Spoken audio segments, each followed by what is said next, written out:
现在呢，在我们国内已经有商业跳伞的话，大概有10几年的一个历史。高空跳伞呢，基本上会吸引到潮玩的这一群年轻人。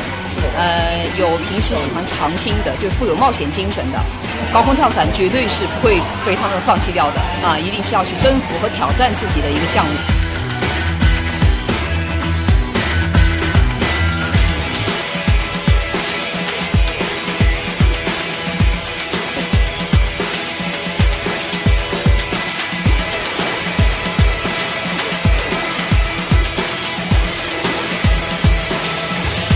天空是陌生的，我没有去过，所以这种挑战本身，会带来身体上，肾上腺素的分泌，然后这种多巴胺本身就会带来一种愉悦，所以它会有一种解压。